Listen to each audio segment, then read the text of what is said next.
ఆ తోటలోని చెట్లను నరకడానికి ఇద్దరు వ్యక్తులను తీసుకొచ్చాడు ఆ తోట యజమాని. తీసుకొచ్చి ఇంత కూలి అని వారితో మాట్లాడి అక్కడున్న చెట్లు చూపించి, ఇవి మొత్తం 100 చెట్లున్నాయి, చెరొక 50 చెట్లు ఇచ్చి వీటిని నరకండి అని చెప్పేసి 2 గొడ్డళ్ళు ఇవ్వడం జరిగింది ఆ తోట యజమాని. ఇద్దరు కలిసి ఒకే టైంకి చెట్లు నరకడం ప్రారంభించారండి.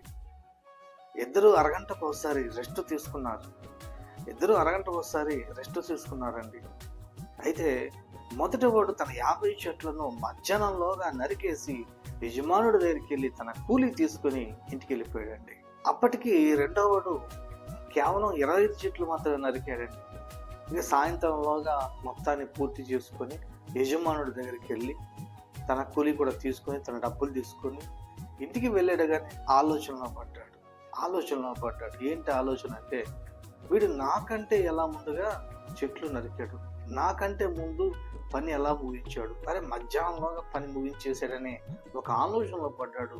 అలా ఆలోచనలో పడిన రెండో వాడు మొదటి వాడి దగ్గరికి వెళ్ళి అడుగుతా ఉన్నారు, అరే ఇద్దరికి ఒకేలాంటి గొడ్డలు ఇచ్చాడు, ఇద్దరం ఒకే టైంకి ప్రారంభించాం, ఇద్దరం ఒకే సైజు చెట్ల నరికాం, ఇద్దరం అరగంటకు ఒకసారి రెస్ట్ తీసుకున్నాం, కానీ నాకంటే ముందుగా నువ్వు పని ఎలా ముగించావురా, నువ్వు మధ్యాహ్నంలోగా ఎలా కంప్లీట్ చేసావురా అని మొదటి వాడిని రెండో వాడు అడిగాడండి.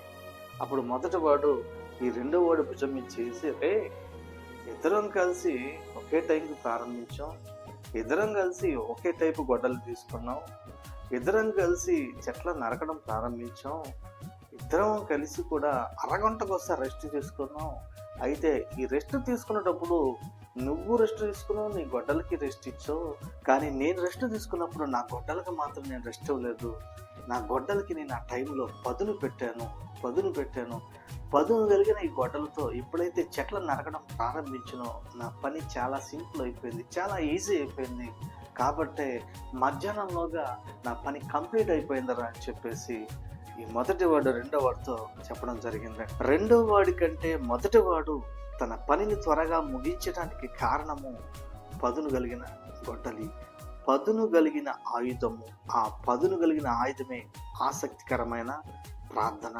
యాకోబు రాసిన పత్రిక 5వ అధ్యాయం 18వ వచనాన్ని మనం గమనించినట్లయితే, 3.5 సంవత్సరాల పాటు మూయబడిన వర్షాన్ని, మూయబడిన ఆకాశాన్ని తెరిపించిందండి ఏలియా చేసిన ఆసక్తికరమైన ప్రార్థన. మూయబడిన ద్వారాన్ని తెరవడానికి ఏలియా వాడిన పదునైన ఆయుధము ఆసక్తికరమైన ప్రార్థన.